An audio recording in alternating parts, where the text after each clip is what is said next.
जी तो students, IBA university आपको पता है MD कैट ले रही है इस बार 2024 का री-कंडक्ट सिंध का।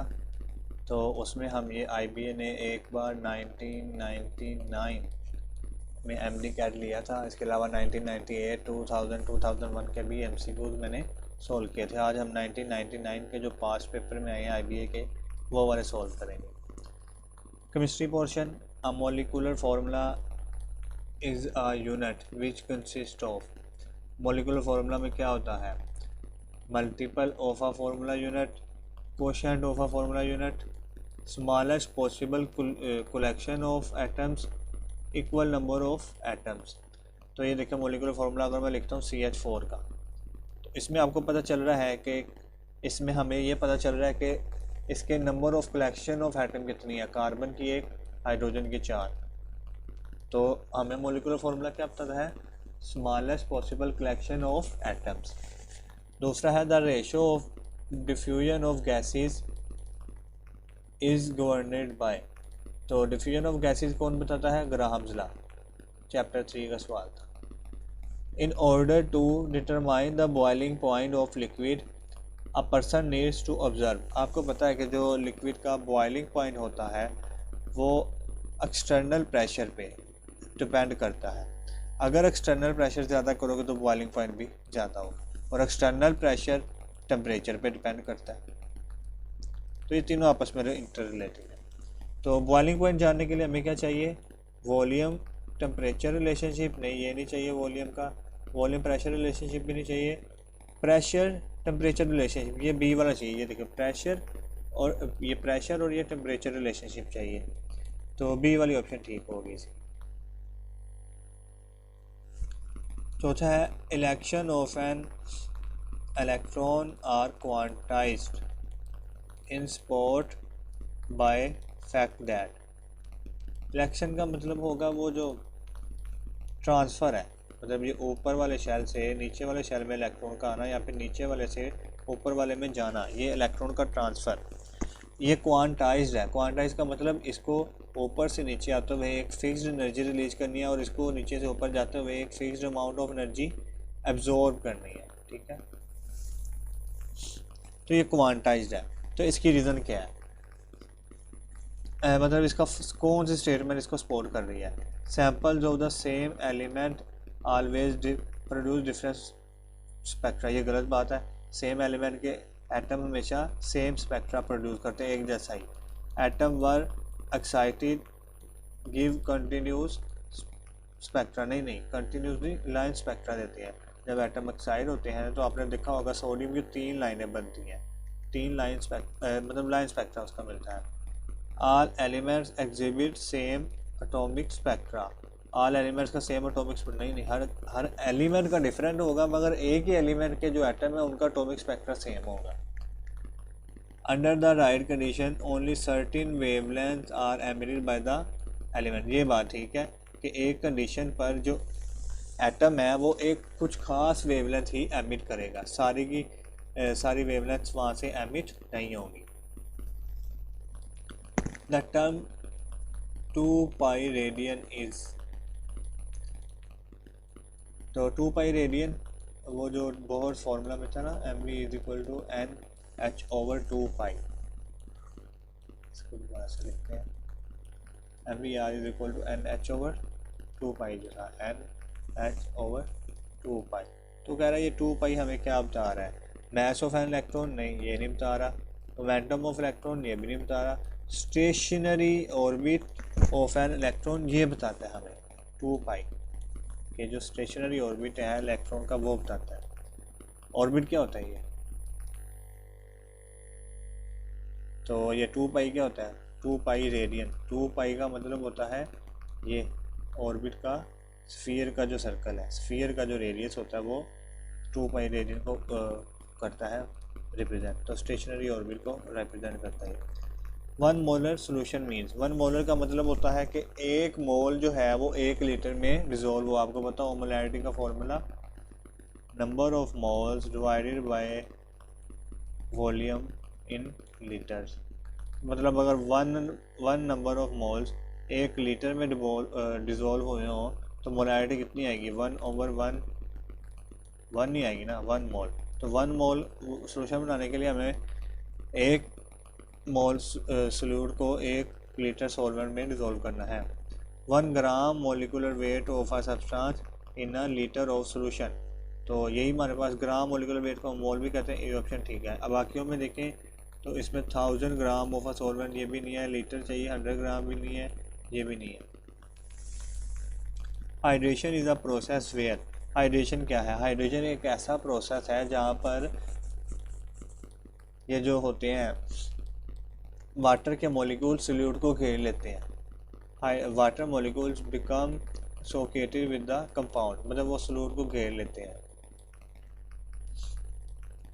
When an aqueous solution of a salt turns blue litmus red, then this salt is off। तो जब एक एक्वस सोल्यूशन जो है वो साल्ट का ब्लू को रेड में लिटमस में कन्वर्ट कर दे तो उसको हम क्या कहेंगे? तो उसको हम कहेंगे स्ट्रॉन्ग एसिडिक, क्योंकि रेड में चेंज कर रहा है तो एसिडिक होगा, and weak base.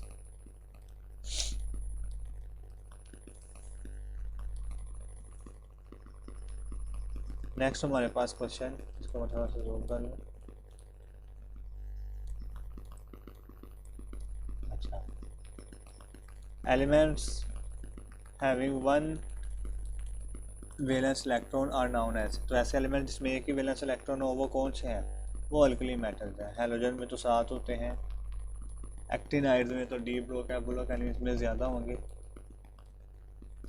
Alkaline earth metal में 2 होते हैं, तो 1 जो है वो alkali metal. 10 which of the following pair of elements usually have similar properties. तो ऐसे जो सेम ग्रुप से हों वो उनकी सिमिलर प्रॉपर्टीज़ होती हैं। तो कैल्शियम और क्लोरीन ये तो अलग अलग से हैं, कैल्शियम 2 ग्रुप से है, क्लोरीन 7 से है, तो इनकी सिमिलर प्रॉपर्टीज़ नहीं होंगी। Hydrogen and helium, hydrogen 1 group से है, हीलियम 8 ग्रुप से है, इनकी भी नहीं होगी। सोडियम और पोटाशियम ये दोनों ही 1 ग्रुप से हैं, तो इनकी प्रॉपर्टी सिमिलर होगी।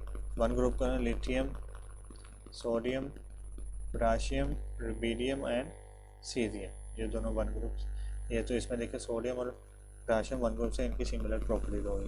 कैल्शियम 2 ग्रुप से, 3 एल्यूमिनियम 3 ग्रुप से, इनकी भी सेम नहीं होगी।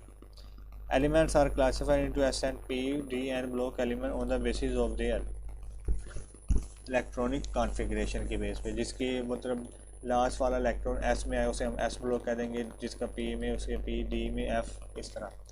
Elements alkali metals are, alkali metals क्या होती हैं? Very reactive and occur in combined state, quite inert. Reactive तो होती हैं अल्कली मेटल, ये तो हमें पक्का पता है। Less reactive and occur in free state, होती वेरी रिएक्टिव है इसलिए ये तो कंबाइंड स्टेट में पाई जाती है, जिस तरह सोडियम ये Cl के साथ कंबाइंड स्टेट में पाई जाती है, आइसोलेट में भी पाई जाती है मगर कंबाइंड में ज़्यादा पाई। अच्छा है, the first member of each P block is, P block का जो पहला मेंबर है वो क्या होता है?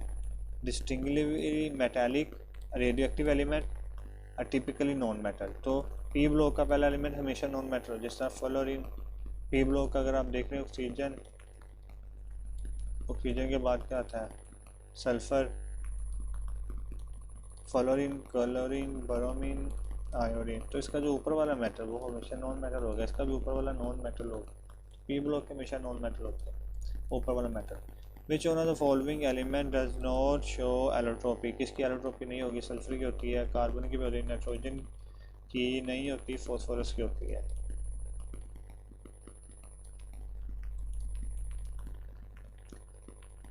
हमारा आंसर ये हो जाएगा नाइट्रोजन। इन द रिएक्शन, इस रिएक्शन में सल्फर इज ब्यूइंग, सल्फर क्या हो रही है?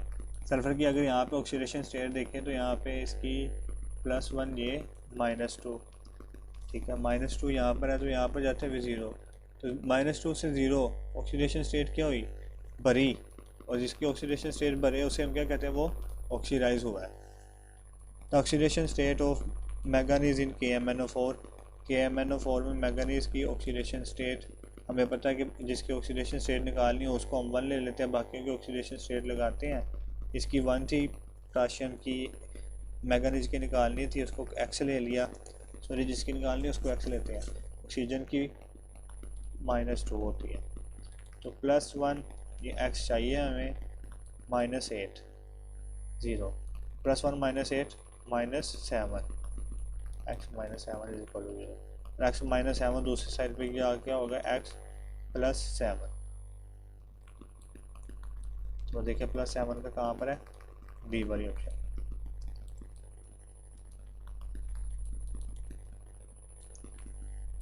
सवाल है हमारे पास, the elements in which the d blocks are in the process of completion are called, उसको हम क्या कहते हैं, transition elements. The colour of hydrated ion of manganese Mn3+, इसका कलर क्या होगा, इसका कलर तकरीबन वायलेट कलर के करीब होता है। Which of the following structure represents a ketone, कौन सा एक कीटोन है। तो कीटोन ये तो नहीं है, ये अल्केन है, ये ईथर है, ये कार्बोक्सिलिक एसिड नहीं, कार्बोक्सिलिक एसिड नहीं, ये एस्टर, और ये आपके पास कीटोन होगा किस तरह, ये देखिए CH3 C double bond O CH3, तो ये कीटोन एक बन जाएगा।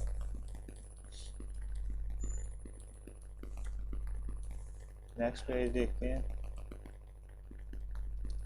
इसमें क्या है।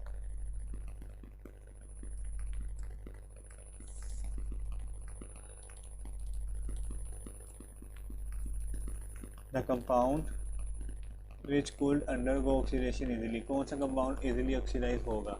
ये कार्बोक्सिलिक एसिड है, ये कीटोन है, ये एल्डिहाइड है, और ये भी कीटोन है। तो एल्डिहाइड सबसे ज़्यादा इजीली होते हैं oxidize. 0.1 mole of an organic compound with molecular formula, ये उसका मोलिकुलर फार्मूला है कंपाउंड का जो है वो 0.1 मोल ऑफ सोडियम से रिएक्ट करके 0.5 मोल हाइड्रोजन निकालता है। The compound is also reacted with alcohol to form an ester, ये जो कंपाउंड था 0.1 मोल, ये अल्कोहल से रिएक्ट करके क्या बना रहा है, एस्टर। और हमें पता है कि अल्कोहल से रिएक्ट करके एस्टर कौन बनाता है, कार्बोक्सिलिक एसिड। मतलब जब कार्बोक्सिलिक एसिड RCOOH अल्कोहल से ROH से रिएक्ट करता है तो वो एस्टर बनाता है RC⸻OR, ठीक है। तो अल्कोहल और कार्बोक्सिलिक एसिड दोनों रिएक्ट करके एस्टर बनाते हैं। It could not be easily oxidize, मतलब ये जो कंपाउंड है जिसको ऑर्गेनिक कंपाउंड जिसको हमने कार्बोक्सिलिक एसिड कहा है वो क्या है, इजीली ऑक्सीडाइज नहीं होगा। इट्स मोस्ट प्रोबेबल स्ट्रक्चर, तो इसका स्ट्रक्चर क्या होगा, इसमें देखें तो ये कार्बोक्सिलिक एसिड नहीं है, ये भी नहीं है, ये भी नहीं है, ये बी वाला कार्बोक्सिलिक एसिड है, तो ये हमारा आंसर हो जाएगा। Peptide bond are formed by the linkage of amino acids, आपस में लिंक करते हैं तो फिर ही पेप्टाइड बॉन्ड बनता है ना। Sucrose on hydrolysis produce, sucrose की हाइड्रोलिसिस से क्या मिलता है हमें, सुक्रोज जो है वो मिलता है ग्लूकोज प्लस फ्रक्टोज, इन दोनों को जब प्लस करें तो फिर ग्लूकोज मिलता है। तो हाइड्रोलिसिस से भी ग्लूकोज और फ्रक्टोज ही मिलेंगे, ए वाली ऑप्शन है। Annealing is one of the process in the industrial preparation of glass, glass की प्रोसेस में अनीलिंग होती है। Ozone layer in the upper atmosphere is decompose due to the industrial water form during preparation of, तो Teflon की preparation के लिए ozone निकलती है। Which one of the following element is diamagnetic, diamagnetic कौन सा एलिमेंट है। पैरामैग्नेटिक वो होता है जो सिल्वर मैग्नेट की तरफ अट्रैक्ट हो, डायमैग्नेटिक जो ना अट्रैक्ट हो। तो इनमें से देखिए कौन सा है, सिल्वर, आयरन